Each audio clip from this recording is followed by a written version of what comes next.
Okay, so last time we finished talking about the three foundations of classical theory, which have had enormous impact on business ethics and our thinking, ending with Aristotle and his idea of virtue ethics and balance and proportionality, which I think is enormously important for businesses to think about as we think about corporate social responsibility, which really is foundationally based a lot on this idea of ethics, that corporations should be good stewards, that there should be this balance and proportionality between what is oftentimes described as the triple bottom line: people, planet, and profits, focusing on not just making a profit, which is important because ultimately if businesses don't make a profit, what happens? They go broke. And the vast majority of businesses fail, over 90%, within the first 5 years, right?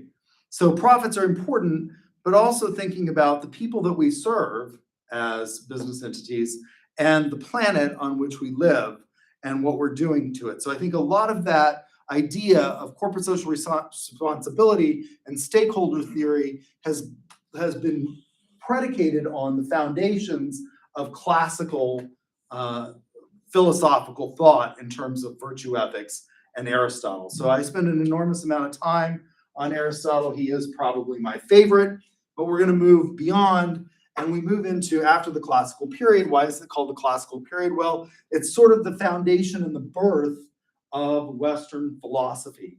And then what happens? Well, some historians after the fall of Rome discuss what's called the Dark Ages. Now, modern historians don't use the term the Dark Ages anymore, but that's what they used to call it, the Dark Ages. So what were the Dark Ages and why were they dark? Were people wandering around during the Dark Ages saying, I wish somebody would turn on the lights?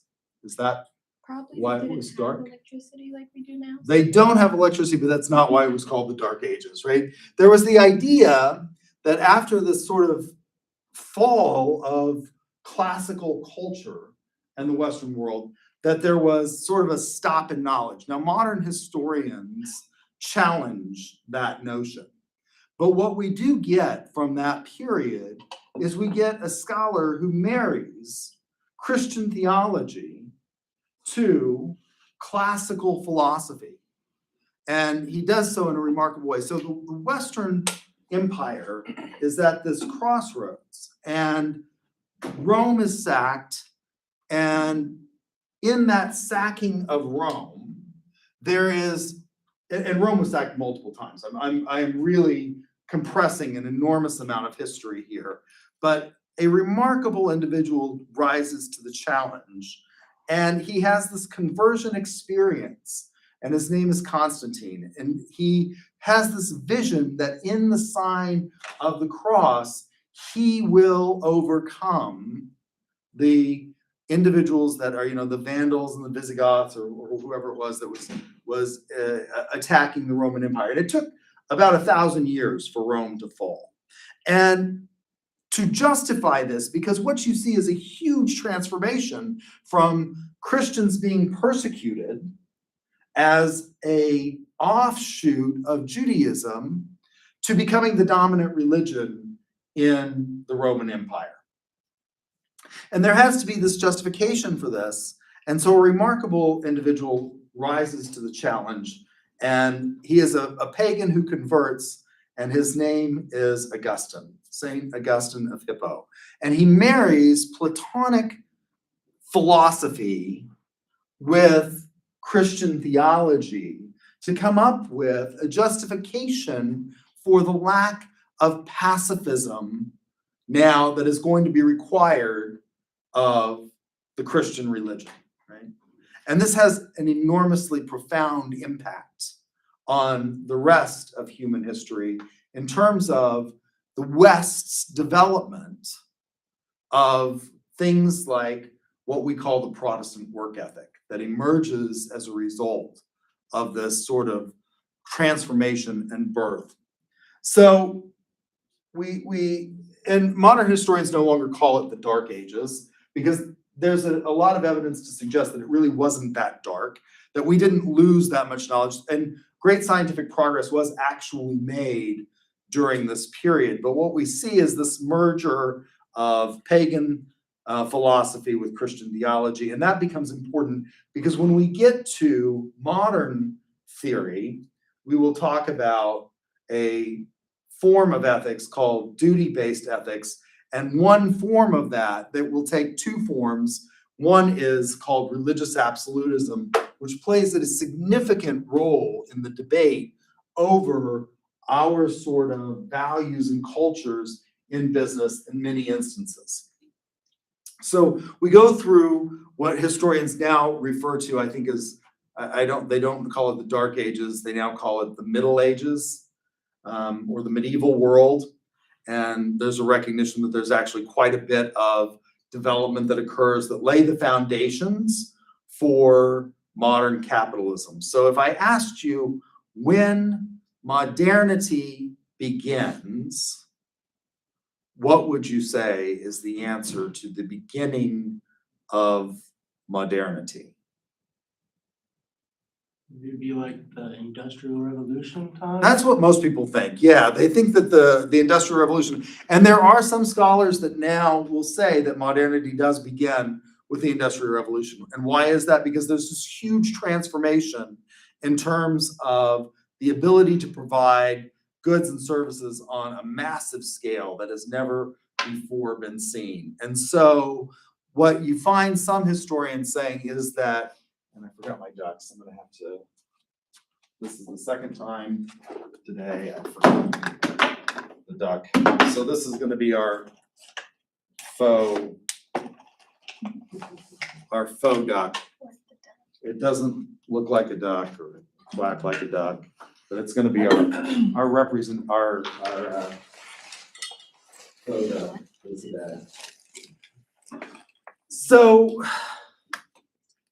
yeah, there's this huge transformation in terms of the ability to produce things that really impact the living standards of lots of people in a very dramatic way with the Industrial Revolution. All of a sudden, goods go from being pretty scarce to being much more plentiful, and the rise of the middle class. But other scholars will say that modernity actually begins earlier than that. And from a philosophical standpoint, it does, and it becomes important because when we look at modern thought and the first modern thinker, we see the emergence of an idea in his writings that becomes enormously important in capitalistic philosophy and in later philosophers who justify things using this perspective. So when we talk about modernity from maybe a philosophical standpoint, many historic, or philosophers who study history will say that modernity actually begins at a very different time. And that time is in the Quattrocento and the emergence of modern banking and the writings of one person. So when you read Niccolo Bernardo de Machiavelli,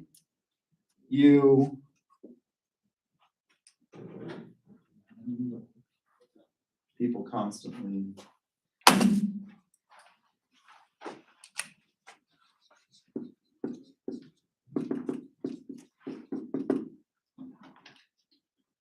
you get the first inklings of what we might call the modern mind. Machiavelli has been called the first truly modern man. Now, why is it that just like we had this question of what is philosophy that the Greeks invented, and if they did, why did they invent it?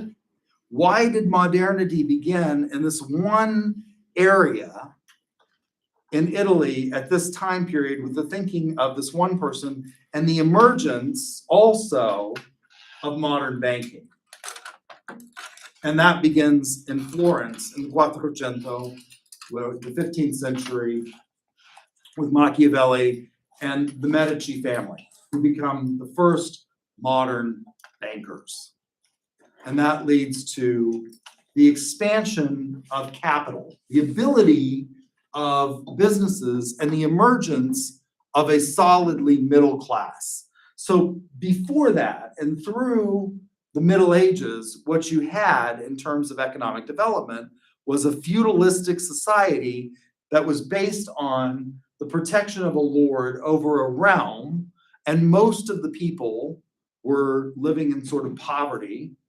And there were a few nobles and, knights and warriors that controlled most of the wealth, and things were very limited.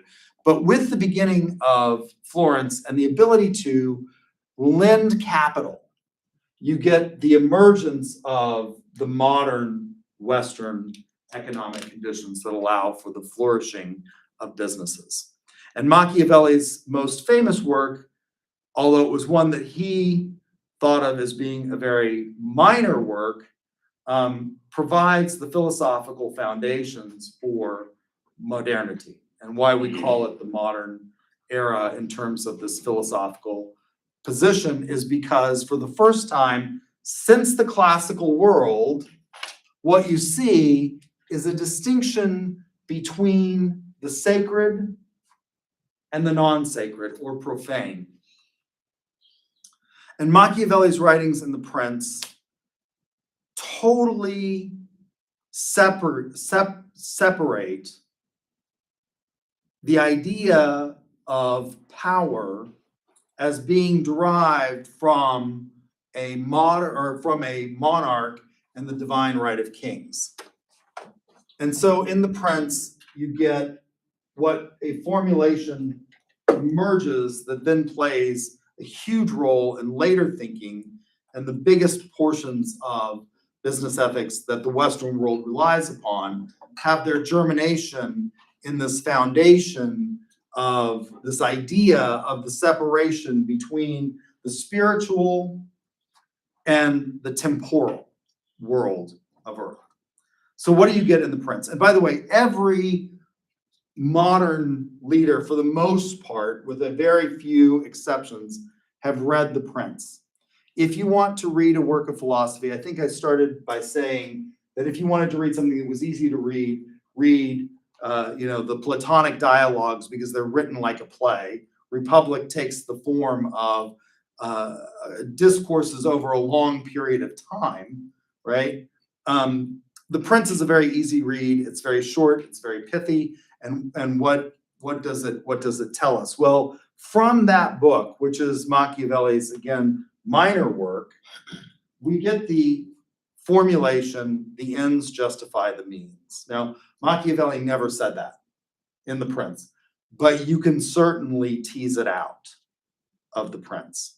Now, why is this important and what makes it modern? Well, before that, beginning with the end of classical antiquity and thought, where we had this reliance upon absolute concepts, to this marriage of classical thought with Western philosophy, or Western philosophy with religious theology, you get the emergence of this idea of the divine rights of kings. And Machiavelli does away with that in The Prince. So Machiavelli is an official in Florence, and Florence is dominated by, the other reason we think of this as being modern, the Medici family, who established modern banking, right? Modern lending practices in this area that allows for, again, the large now sort of migration of goods and the ability to engage in capital structures that facilitate this in Florence. Machiavelli is a Florentine official. He's an ambassador and sort of a state official who loses his job. So the Medici come to power. They establish this system, this modern banking idea, and then they sort of lose power in the Florentine Republic during the reign of Savonarola, and then they come back to power. And when they come back to power, Machiavelli loses his position in the government. And he desperately sort of wants it back. And he's exiled to his villa outside of Florence. Now, Florence is this, have any of you ever been to Florence? One person has been to Florence. It's a beautiful city, that's based on these piazzas, and it's a very sort of, romantic area and lots of great art. Also, this is the other reason that it becomes modern, is that for the first time, we start seeing patrons of the art that aren't religious. The Medici become patrons of the art, and these sculptures and things like that are not necessarily sponsored by the church, right? So you get the classic example in Florence. Did you see the David when you were there, right? Did you see the original? They have like the bronze in one of the piazzas, and then they have the original marble sculpture of the David, which is sponsored no longer by the patrons of the art, become no longer necessarily the Holy Roman Catholic Church, but the Medici family themselves. So they lose power, and then they come back to power, and Machiavelli loses his position in the government, and he desperately wants it back. So he writes this very short book called The Prince, and it becomes his most well-known work, and the one on which a lot of Western philosophy will be predicated. And it again separates, whereas Augustine marries pagan philosophy with religious theology in the Christian form to justify the conversion of massive numbers of people from one faith to another, and a faith that historically had been pacifist into one that acknowledges that you don't necessarily have to be a pacifist to be a Christian. And what does that allow for? Well, it allows for the concept in Augustine of the just war. Right? That's what we get from Augustine. Now Machiavelli separates that out and says that politics and government and governance is separate from this idea of the divine right of kings. Now he's still predicating it on a individual, but that individual is no longer necessarily deriving their power necessarily from a divine source. And the reason that it's modern is that when you read The Prince, you see the raw exercise of power being described. He says, this is the way it actually works. This is in opposition to, sort of Plato, who says, or Socrates, who says, you don't need the philosopher to tell us what's actually going on in the world. You need them to tell us what the best is. Machiavelli discusses just sort of the raw sort of exercise of absolute power. And the reason he uses the prince is he says, well, it depends on the way the prince maintains the state, and his position of power depends on how he becomes a prince. And that becomes important.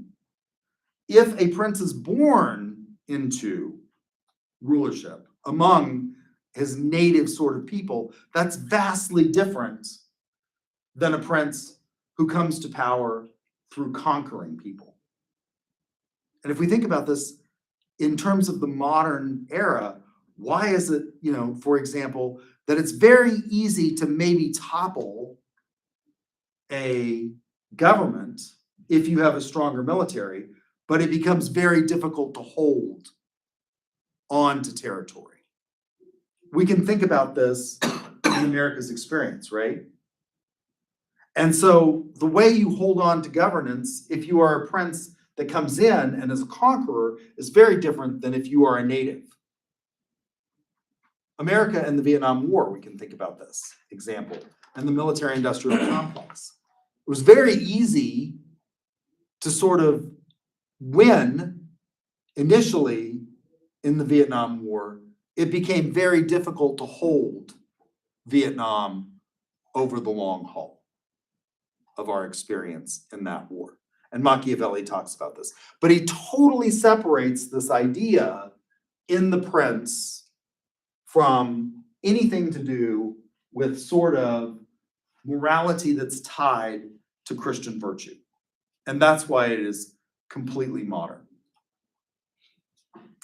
Why does this become important? Well, it really allows for the expansion, this idea, this separation And then, of course, tied it with modern banking for the development of a large middle class. So during the feudal period, what you had is you had a few people that had all of the wealth, they controlled all of the land and the resources, and most people sort of toiled under them in exchange for protection, right? Now you start to see the emergence of the bourgeoisie, and this is interesting because for me, I hear students use this term all the time, and they mean something totally different than what it meant when it was founding. So how many of you have heard the term bougie? Right? People use that all the time, and they say they're so bougie. And what do they mean by when they say they're bougie?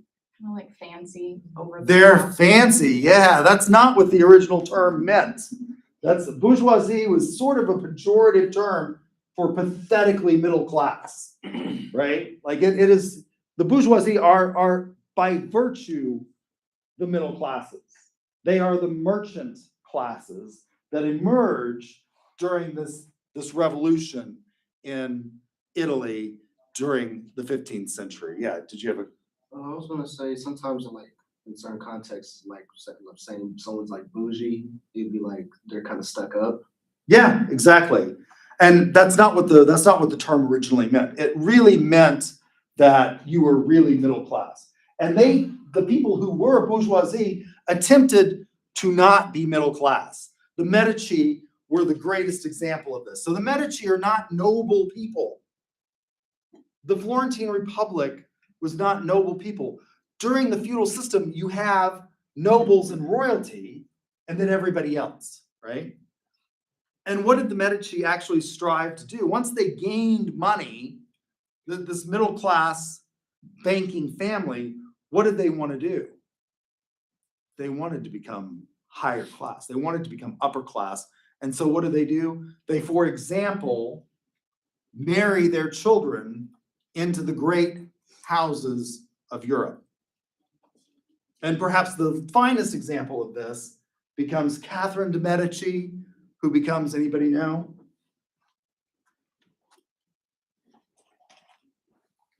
Queen of France. So they don't want to be bourgeoisie. They want to be more. They want to be upper class. But in the modern world, we equate bourgeoisie with being sort of fancy because we look back at these things like the Renaissance, and we look back at the great palaces that were built by the Medici as a result of their accumulation of vast wealth, because they were the lenders of kings in these buildings and structures that they established in the Quattrocento.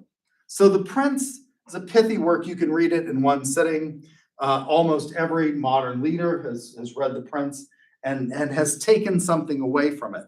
Now, The Prince actually gets a very bad reputation for being sort of synonymous and Machiavelli, and to say that someone is Machiavellian becomes sort of a bad word or a sort of negative connotation, and people look down on that and sort of think of it in negative words. Again, Machiavelli writes this for Lorenzo de' Medici in an attempt to get his job back. He writes it very quickly. It's a rather minor work. I think that if you really want to understand Machiavelli, you have to look at his other works that he considered to be much greater works that were much more important to him as a philosopher. And you get these more fully worked out ideas that he has in these other works. The most important of which is called The Discourses on the First 12 Books of Titus Livy.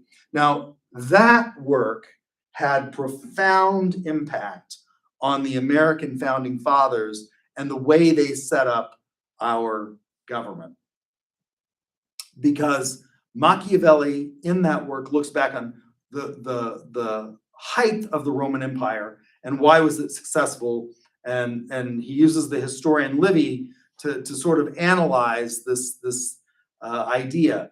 And from that, he uses this sort of veneration of what was classical republicanism where you had elements of monarchy, elements of aristocracy, and elements of democracy at play, and the success that it brought in terms of the height of the Roman Republic's sort of power and influence in what was then the known world. And I think that's the more important work for Machiavelli, but ultimately he becomes known for The Prince, which is this minor work in which the formulation that later becomes important is teased out, which is the ends justify the means. And we to this day sort of have a pejorative attitude about that. And again, Machiavelli never says this, the ends justify the means in The Prince, but you can tease it out from that. Now, there are philosophers that do say that do.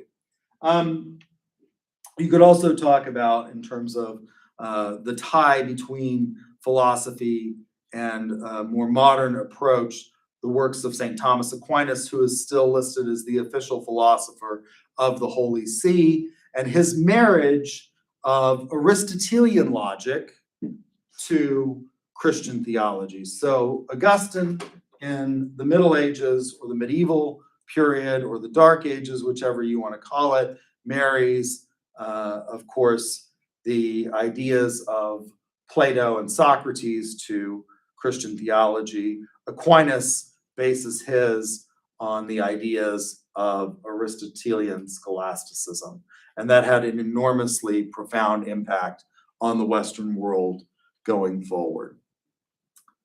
So the modern era, as a result of The Prince, produces a number of philosophical, ethical ideas that are very attractive to business and are probably the ones that most business students use.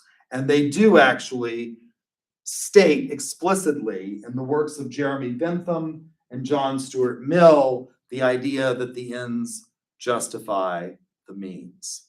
So we get to that from Machiavelli and The Prince in the beginning of modernity to the Enlightenment thinkers of Mill and Bentham, where they talk about the justification of the greatest happiness principle. And it is all about this idea of performing a calculus in such a way as to achieve the maximum amount of happiness for the most number of people with the least amount of pain. And this is picked up in economic terms by the economist Adam Smith, who talks about the maximization of utility. Rather than the maximization of happiness, Smith applies it to purely economic circumstances and talks about the maximization of utility. Now, if you want to get a degree that just renames stuff that we all know intuitively with fancy terms, get a degree in economics. Because that's what economists do. They name things that we all understand intuitively with sort of fancy terms. And one of the ones that they come up with that is predicated, again, on modern philosophical thought is the maximization of utility. Now, what does that mean, the maximization of utility? So Bentham and Mill focus on the maximization of happiness, or in the negative, the absence or minimization of suffering. But economists focus on utility. What does utility mean? What's the root of utility? What makes something a utility? Being used. Being used. It's useful. It's practical. It's being used in a practical way. So what is useful or practical? Goods and services are useful and practical. We all are wearing modern clothing, which is practical in that it keeps us warm, right? It protects us. Your hoodie that you're wearing preserves, and it's amazing to me what students wear anymore. You're wearing a hoodie and shorts. This is like the classic American student now. Let's wear a hoodie and shorts. Is it so cold that we need the hoodie, or is it warm enough for shorts? Which is it? Yes. I don't know. I watch you all walk around in the snow in Crocs, which are toe-tappingly tragic, and a hoodie. Is it warm enough to wear Crocs and shorts? I don't know. Why is it that you do that? Like, my parents would never have allowed us out of the house in the wintertime in shorts and a parka. You know, Comfort is just more important than like style. how can you possibly be comfort when half of your body is freezing and the other half is burning up? How, that's not at all, that's the opposite of utility. I feel like I find it comfortable. If you've got to bundle up to keep warm, how are you doing that when you're wearing shorts and Crocs? The shorts make you cold, the jacket warms you back up. So you find equilibrium. My God. No. Wait, but you're wearing a t-shirt and pants. The pants are warming you up. The t-shirt, you're The only reason I'm wearing pants is because I think it's necessary for college professors to, I mean, I used to wear, when I came back and I started teaching here, I wore a slacks, a bow tie, and French cuff shirts and Allen Edmonds shoes every day. And then they hired a dean who wore shorts, and I was like, that, you know, that's it. I mean, if this is the level to which we have sunk, I give up. But I still I think that you need to I have colleagues who wear shorts to class, and I'm just sort of horrified at that. The reason I'm wearing, you know, I mean, like, at least it's somewhat business. It's a collared shirt that's, you know, quarter button with pants rather than shorts. Business casual. It's more business casual than what some of my colleagues are wearing, which is jeans and flip-flops. comfort You over know, style. when those 5-finger toes shoes came out, and I'm like, what is on your feet? How many of you had those? Anybody remember the Vibram five-fingered shoes, 5-toed shoes? They were absolutely horrific. My mother bought me a pair. These are great. They'll help your balance. They hurt. My feet ached as a result of that.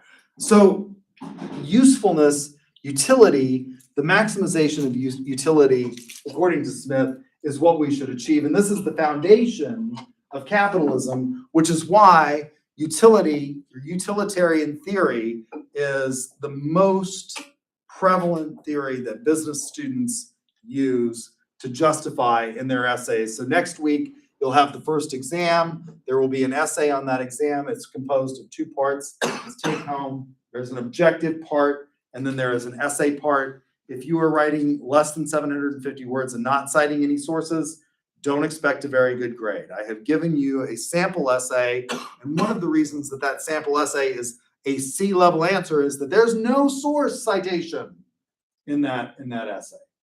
This is an example of how you have to really think about this. And most students, almost all of my students in business classes, use utilitarian theory because it's the one that is represented by capitalistic thought, which is what we are most comfortable with in business schools, which is just the raw calculation of the maximization of profits, right?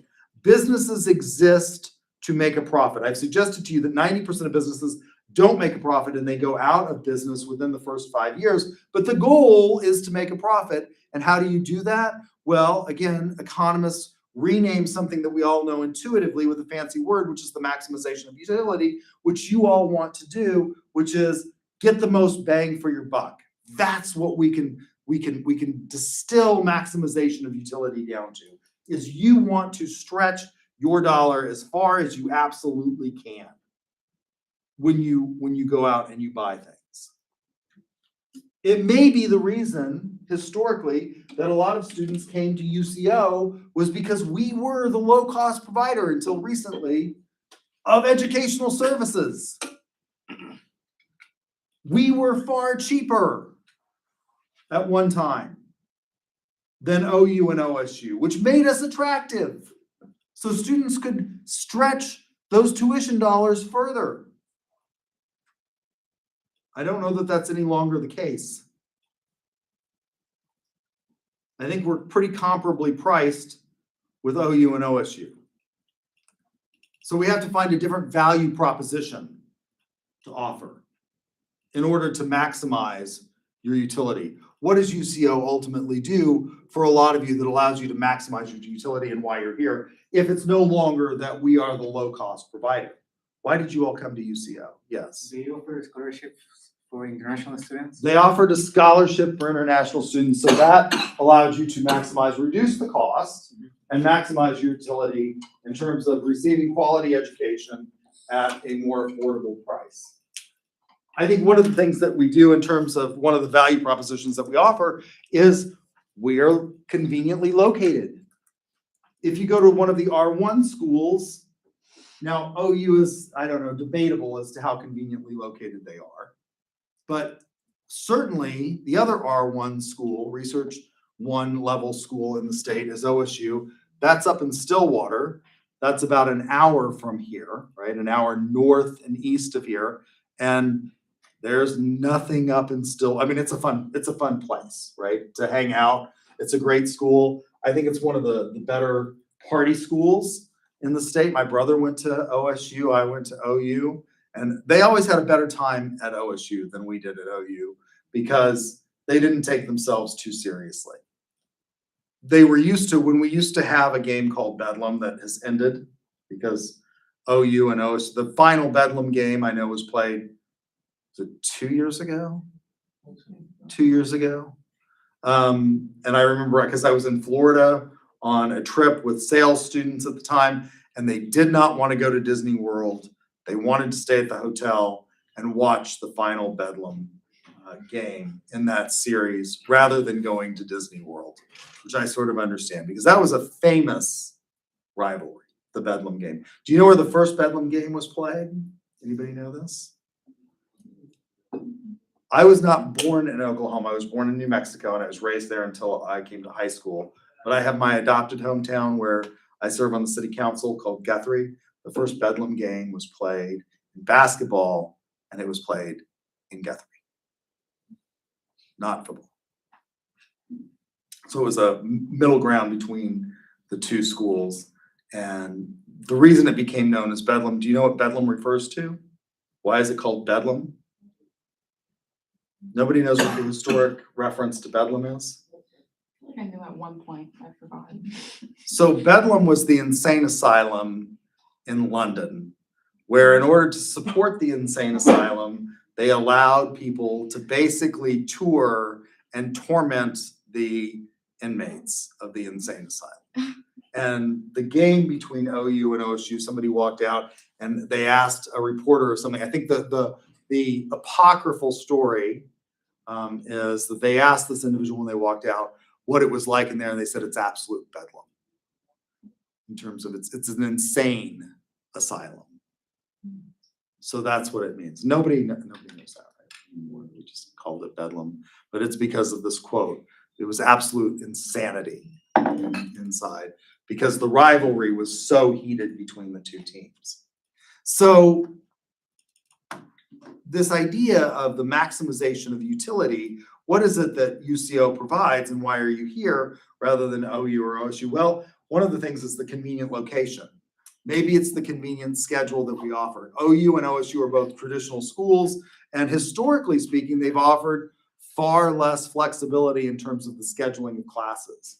When I went to OU, it was like you fought for your classes. It's not that way so much anymore since so many classes have gone online. But literally, when I was a freshman at OU, you had to go to this building where they would list all of the closed sections in this building of the in this floor of the administration building on overhead projectors, and you would try to find a class. So you had to take, for example, in your freshman year, you had to take English composition, right? Everybody took English composition. You had to take college algebra, and you would look for these open sections, and then you would run down to the registrar, and inevitably, when you got down to the basement, which is where the registrar was. The section that you wanted would be closed and you would have to run back up and look for another section on the overhead. So they would constantly update the transparencies and put it up there. And then you'd have to run down and you get the schedule. And it was horrible. When I was a freshman at OU, I had to go to school 5 days a week. That was just tragic. You all can't imagine doing that. We don't do 5 day a week. We no longer, so historically speaking, the class schedule was Monday, Wednesday, Friday, and Tuesday, Thursday. And most students who came to UCO preferred Tuesday, Thursday because it allowed them to work what? Monday, Wednesday, Friday, right? We no longer even do that. We don't offer in the College of Business. I think we were one of the first ones that started doing this. We did away with Friday classes a long time ago on the recognition that students either wanted a Monday, Wednesday, or Tuesday, Thursday schedule. And everybody wanted Friday free, particularly because what's one of the things that most students do to make money in college? They're servers. And what's the big days of the week to serve? Friday is one of the largest days. Friday and Saturday are one of the largest days, which allowed you to maximize your utility, right? Because now you can go to school, you can get an education, and you can work, and you can get those benefits on the busiest day of the week by being a server in a bar or restaurant on those days and maximize and stretch your dollar and engage in economic activity rather than just having to go to school. When I went to school, if you went full-time, that was pretty much it. Most people didn't work. Now we had the luxury of doing that because we could afford to pay for it at that time. It wasn't nearly as expensive as it is now. When I went to college, and I'm not that old, it was like $1,000 a semester for 15 hours. And another $300 in books and supplies. Now it's far more than that.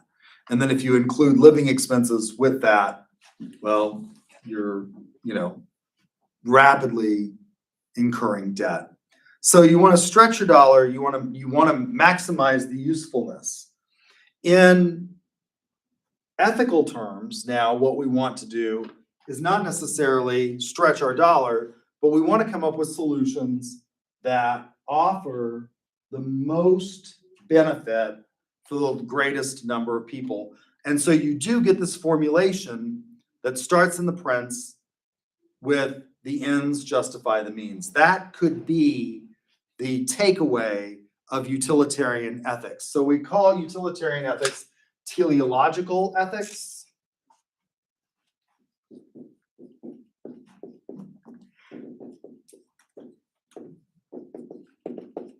And this comes from the Greek word telos, which means the end or the result.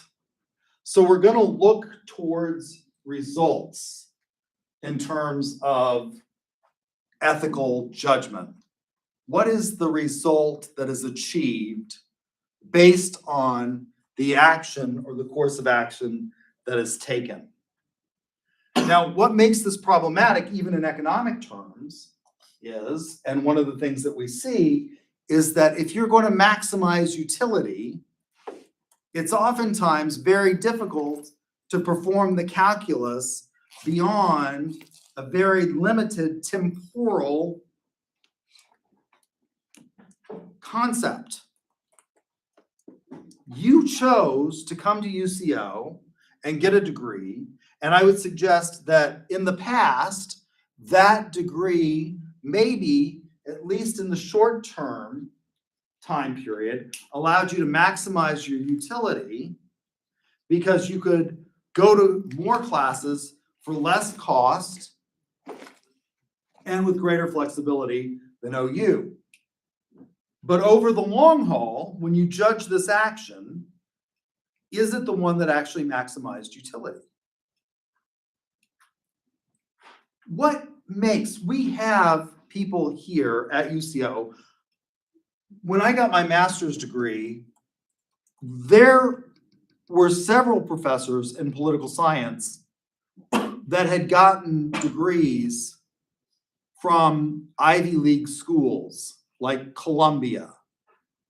And the head of the department had actually gotten his degree from UT Austin, his PhD from UT Austin. Now, UT Austin is not an Ivy League school, but UT Austin has the distinction of having twice rejected George W. Bush for admission to their law school, whereas Harvard let him in to their business school. So I would argue that maybe UT Austin had higher standards than Harvard, which is one of the reasons that Bush hated lawyers, because he was rejected from law school twice, I believe. I think it was twice. And went to Harvard MBA program. So you get a degree from UCL or OU. What makes the Harvard degree more valuable? If we have people that were in our departments that were educated at Harvard, isn't that sort of like you getting a Harvard education? Well, maybe in terms of the content, but what really makes Harvard the better choice, even if you have to pay more up front for that degree, which, by the way, if you get accepted to Harvard, you're not paying for it. Like, unless you are what's called a legacy, which is reverse affirmative action. Unless you are a legacy student, right, rather than a merit student. If you're a merit student, you're probably not paying for Harvard. They have a huge endowment and it will pay it. And even if you had to pay it, the utility that you get from that is probably far greater. Now, in terms of the content of the education, if we have people who are teaching, when I went to law school, 2/3 of the faculty of my law school had gotten their law degrees from Harvard. So I got a Harvard quality education, but I can tell you I didn't get Harvard quality results for my law degree at Oklahoma City University. And why is that? Because I wasn't sitting next to George W. Bush in my law school class.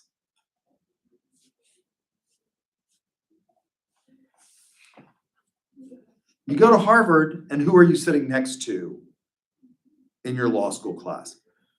You're sitting next to John Kerry,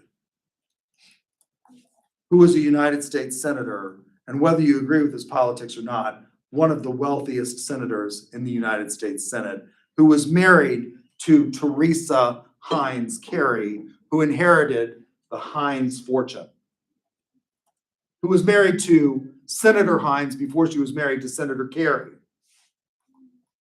That's who you're sitting next to in law school in Harvard.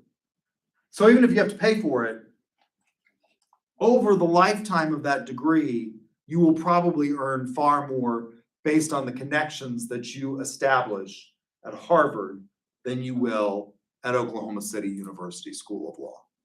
Even though the professors at Oklahoma City University School of Law were trained largely at Harvard and Columbia and NYU and all of these other places, right? So we're going to focus on the ends of the equation. So how do you determine that? So I've just suggested to you that it's really hard to determine.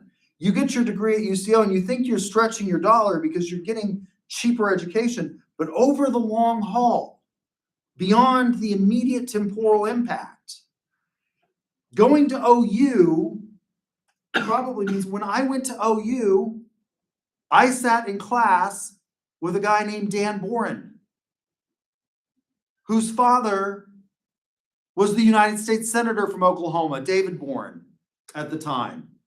And Dan ended up becoming a United States Congressman from Oklahoma.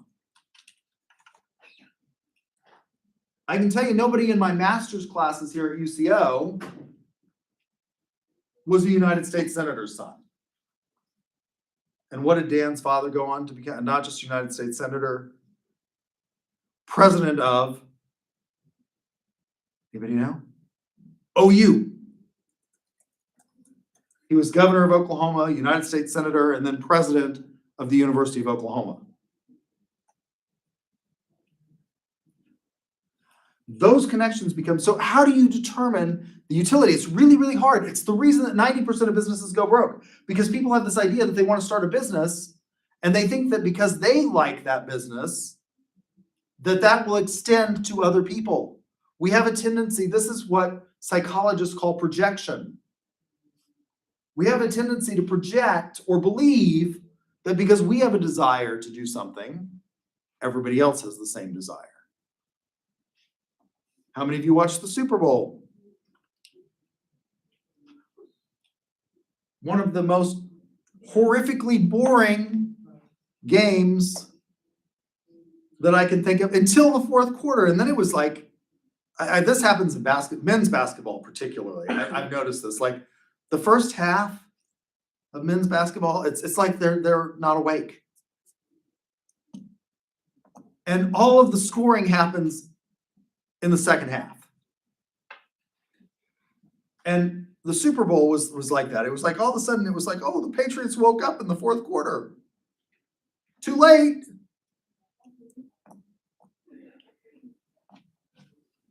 I thought the offense by both teams was horrible. But let's not just focus on that. People who don't even like football historically have watched the Super Bowl. For what? The ads. Who said the ads? The ads. We watched it for the ads. Some people watch it for the halftime. People who don't even like football. Because historically speaking, the ads, was there somebody else over here that said the ads? No. The ads. People watched football, watched the Super Bowl for the ads. The highest paid days in advertising, the highest paid day in advertising historically has been the Super Bowl ads. And they were enormously creative ads. And whether or not they were successful was debatable in many instances. But they watched it for the ads. Did anybody even remember any of the? I mean, like, I can show you ads from historic Super Bowls that everybody remembers. Let's look at one of these ads from a historic.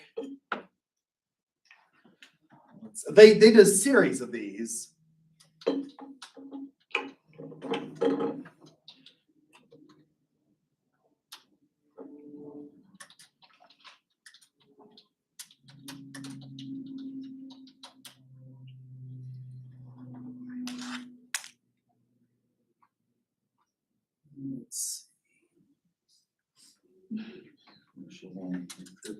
Let's see, maybe it was.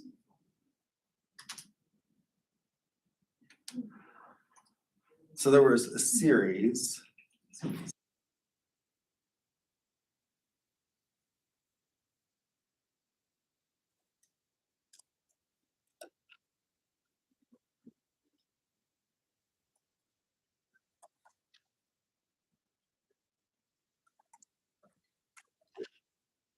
That's not it.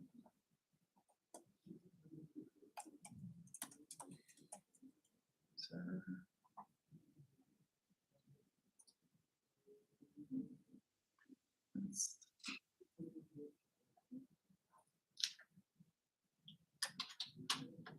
I think it was called.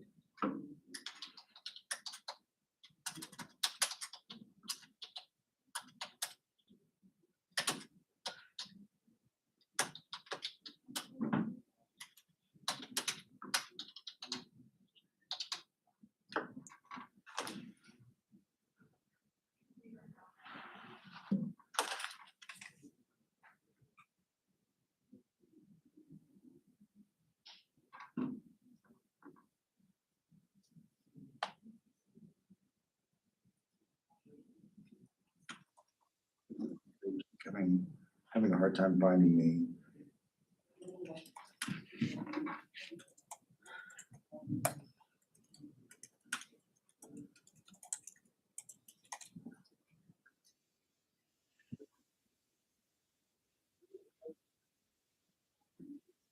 Switch screens here.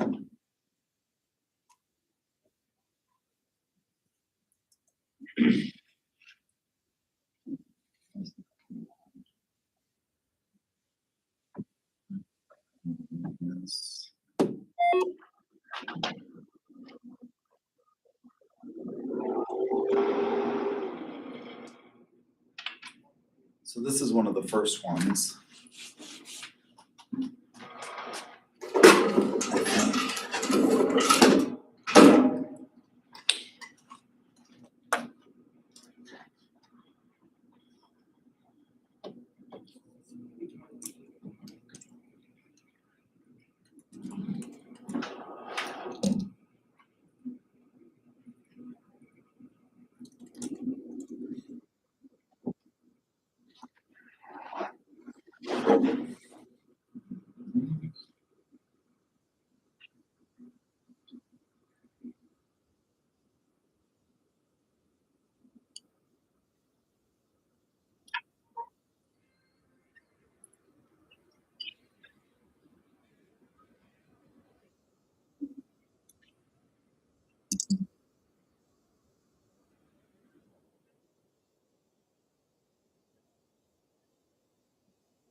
I think that was the first one that started the whole connection between the dog and, now the second iteration of that, the dog wasn't a Dalmatian, it was a golden retriever puppy.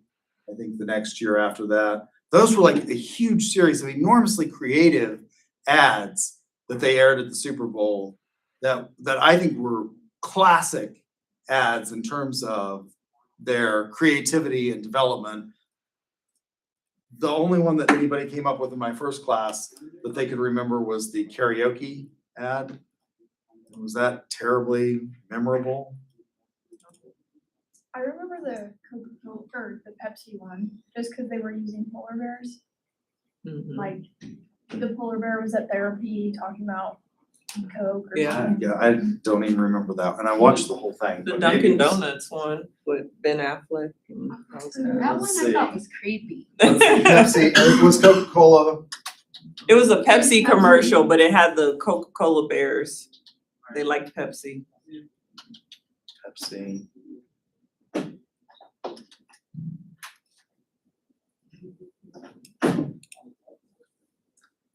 I guess I missed this ad.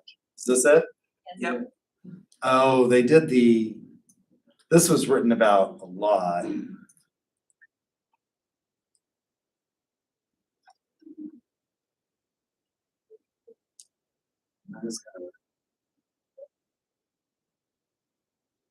I guess I must have gone for that. That's actually kind of a funny ad.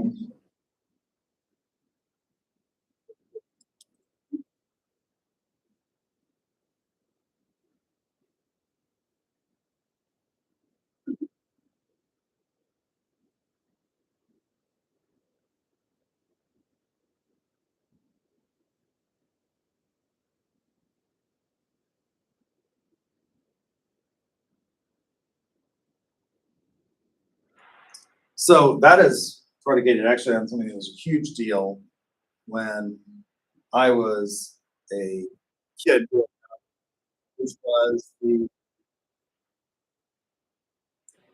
Pepsi Challenge. Coca-Cola was the dominant soft drink. Now, in terms of market share, Pepsi actually overtook Coca-Cola because Pepsi did something that Coca-Cola wouldn't do, which is they would discount for restaurants, which is why historically you found Pepsi in more restaurants than you did Coca-Cola, because restaurateurs could make a bigger profit margin off of selling Pepsi versus Coke.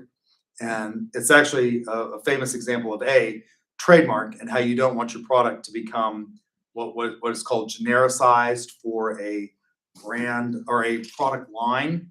And so Coca-Cola insisted if you went to a restaurant and they gave you Pepsi and they didn't tell you, so people would go in and say, when I was a kid growing up, I want a Coke, right? Because Coca-Cola was sort of the original soft drink, right? What is a soft drink? It's a caramelized, carbonated, caffeinated beverage. That's what a soft drink was. when I was a kid. That was the definition of soft drink. And the first of those was Coca-Cola, right? So people would go into restaurants and they would just say, give me a Coke. And that could mean anything. You know, historically it was either Coke or Pepsi. Coca-Cola would actually go out to protect their brand name, to protect their trade name. And if a restaurant didn't say we serve Pepsi instead of Coke, they would sue you for brand pollution and protect the brand. So then, in order to try and gain more market share, Pepsi did something called the Pepsi Challenge. When I was probably 8 years old is when the Pepsi Challenge, 7 or 8 years old, came out. And the Pepsi Challenge was a blind taste test of average consumers across the country. They said it was a blind taste test of average consumers across the country, in which they would give them 1 ounce of Pepsi versus 1 ounce and then ask which you preferred. And then they would reveal the choice to you. And it turns out they claimed that the majority of people liked Pepsi more than Coke. The problem with that is that they gave you a 1 ounce. What's the difference between Pepsi and Coke? What's the biggest difference between Pepsi and Coke? The color. No, it's a caramelized caffeinated beverage. It's not the color. But what about the taste? Tastes different. What about it?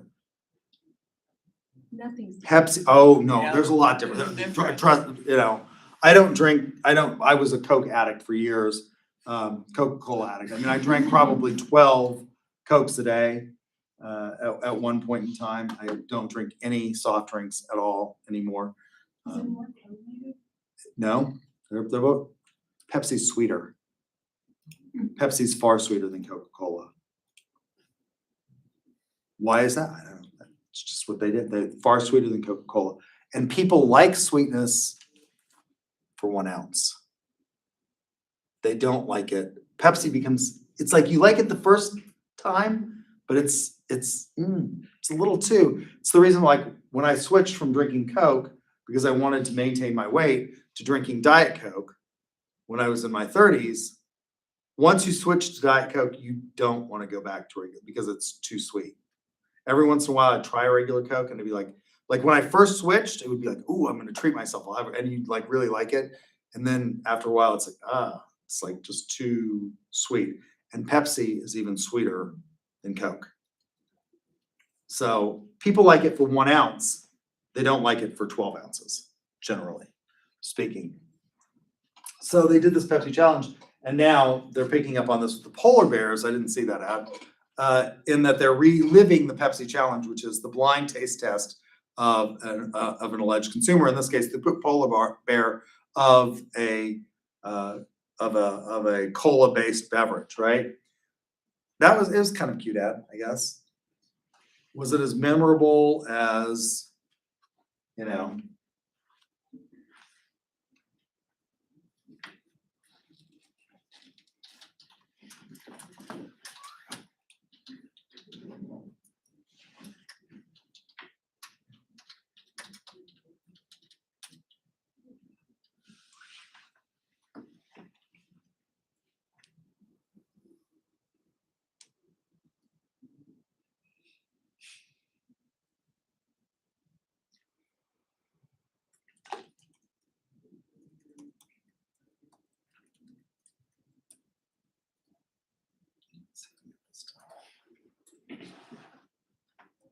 This was the first.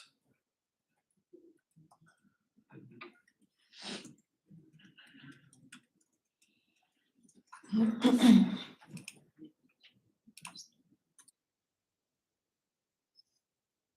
this is tiny.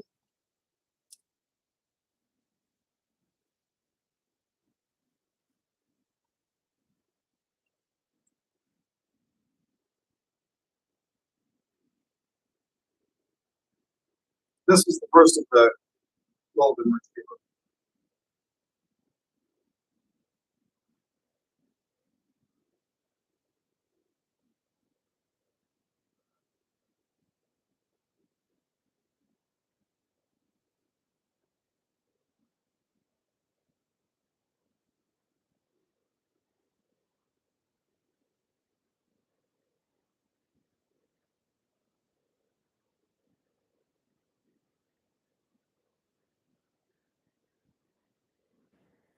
What about that one?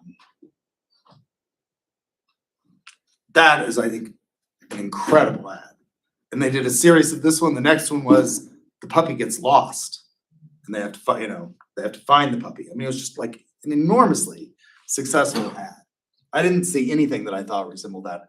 The halftime show, for the first time, there's been a movement because people didn't like the idea of who was performing at the halftime. So they had a counter halftime performance with Kid Rock, who watched the counter performance instead of the halftime performance. What'd you think of the halftime performance? Ever since the wardrobe malfunction, I have to say, whether or not you liked the halftime show this year, it's the first time since the wardrobe malfunction that I thought that the Super Bowl had a great halftime show in terms of the visual acuity of the event. After the wardrobe malfunction, which was the Justin Timberlake and Janet Jackson, halftime show, like for about 10 years, they didn't have a performer that was under the age of 65 performing in the and it was like, they were all dead. Like they literally were putting corpses on the stage. And for the first time in many years, like this was actually sort of a interesting visual halftime show. In terms of the dancing and the choreography and the transitions, right? What made this one really unique? First halftime show that they actually had an actual wedding performed at the halftime show, right? As part of the show. That's somewhat interesting, right? So, but a lot of these commercials fail. They may be creative, but they fail. And we'll talk about why they fail. So this idea of the maximization of utility becomes really difficult. So utilitarianism takes two forms. Teleological ethics takes two forms.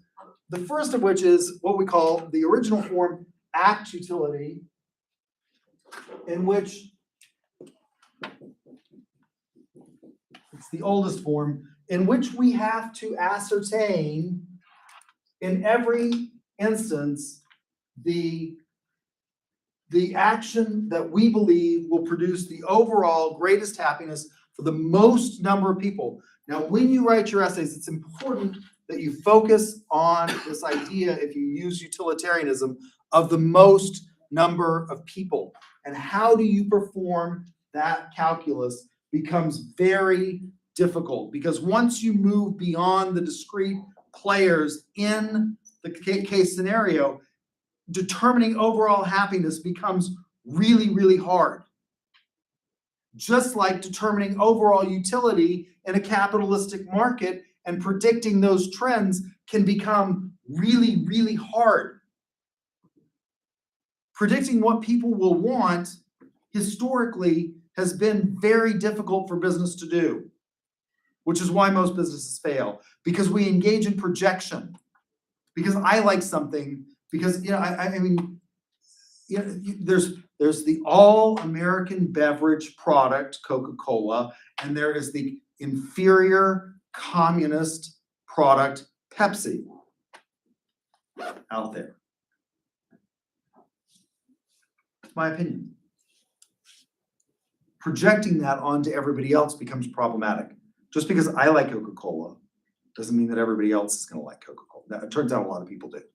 A lot of people like Coca-Cola, right? Large swaths of the population like Coca-Cola. Large swaths of the global population like Coca-Cola. But that can become really, really difficult. And in ethical terms, it becomes problematic, because if you're going to judge things on overall happiness, how are you going to perform that calculus? How many of you have done this in your own lives? You thought you were going to do something and it would be brilliant, and it turned out really poorly for you. I learned to cook. I started cooking at a very early age. I learned to cook. I like to cook. But when I first started, like I started cooking for myself when I was like 5.5 or 6 years old. But at that point, you know, it was done under adult supervision. My parents would like, you know, I'd be like, I wanna help cook, and the first thing I learned how to make was eggs for myself. Eggs are actually really tricky. The thing about eggs that makes them easy to learn on is that they're pretty forgiving. I mean, you can really overdo them and they're still edible, right? If you're a chef, which I became later, you learn that eggs are it's really hard to do them well. So, for example, one of my favorite things to make, I don't like breakfast for the most part, but one of my favorite things to make is to try and come up with really fantastic omelets, French omelets. There's a difference between French omelets and American omelets. American omelets are awful. Well, they're edible, right? You put enough cheese on something, yeah, it's eggs and cheese, binder and cheese, binder and more binder, and you can eat it. But is it exceptional? What makes French omelets better, in my opinion, than American omelets? Well, it's about like how you cook the egg, right? And it's really, really hard to get the technique down to get a French omelet, because French omelet they shouldn't. It's easy to get an omelet that's rubbery if you overcook the eggs.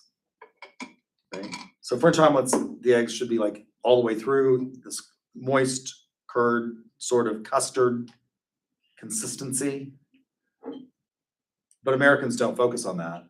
They focus on the filling that's put, like for the French, most French omelets have what in them? They're basically fancy scrambled eggs that are folded. And the way you get them that way is you add a lot of fat, right? Everything's better with fat. How do you get that fat? There's two ways to get it. Butter, you add a lot of butter. Add heavy cream. Yeah, you can get it with adding heavy cream to it. And then the trick is to cook it over a very low heat so that you never get that rubbery texture of the egg. It never gets rubbery. But you have to get it to the point where it's firm enough that you can fold it, right, without being rubbery. And that's really, really difficult to get. So the reason I tell you this is when I first started learning to cook, you know, like I'm 5 years old, I'm learning to cook. And I don't know, at about 6, I thought, well, I can do this on my own. And I'm gonna make breakfast for my parents on a weekend and I'll surprise them. And won't this be grand? And it ended because I decided, like, let's add not just eggs, but, you know, like, let's add the bacon to this, because that's classic American breakfast, eggs and bacon. Eggs are pretty safe. Bacon, particularly if you have a gas stove, can become toe-tappingly tragic very quickly because the grease can cause a grease fire, which is exactly what happened the first time I made breakfast for my parents when they weren't around. I set the kitchen on ablaze and the smoke alarms are going off, and you know, my parents run in, they were asleep in bed, and all of a sudden the smoke alarms in the house are going off, and there's this, you know, grease fire on the stove, and you can't just throw water on it, right? So that resulted in the fire extinguisher coming out. And once that happens, you've got a world of mess, right? Fire extinguisher, grease fire, big mess. It comes really hard to determine, I had a good intention, but from a utilitarian perspective, if you're gonna pass moral judgment, you would say that was a disaster. That was a morally culpable behavior. Because the ultimate act resulted in far less, rather than having happy parents who were getting breakfast made for them in bed, we ended up with the alarm going off and a grease fire and a kitchen that was covered in, if you've ever put out a fire with a fire extinguisher, how many of you used a fire extinguisher? It goes all over the place. It's not easy to clean up. Complete and utter disaster. And when you get beyond the immediate temporal aspect of the decision, projecting outward the greatest happiness becomes even more problematic. Would we judge Henry Ford to be an evil individual for introducing the first mass-produced car in history? We now all benefited from Henry Ford's, but has it produced more happiness or less happiness overall? For a long time, I think most people would say more happiness, because the alternative to the Model T at the time it was introduced was the horse. But one of the things that we've experienced in much greater degrees is respiratory distress and environmental causes of illness that are largely as a result of the pollutants that are produced by the burning of fossil fuels in our cars. The levels of asthma are astronomical in places like Los Angeles because of cars. How do you measure that? It becomes really, really hard. I'm out of time, so we'll stop there. We'll pick up with this, and then we'll talk about more about the first exam on Thursday. We got symbiotic ducts or symbolic ducts. Come see me. I mean,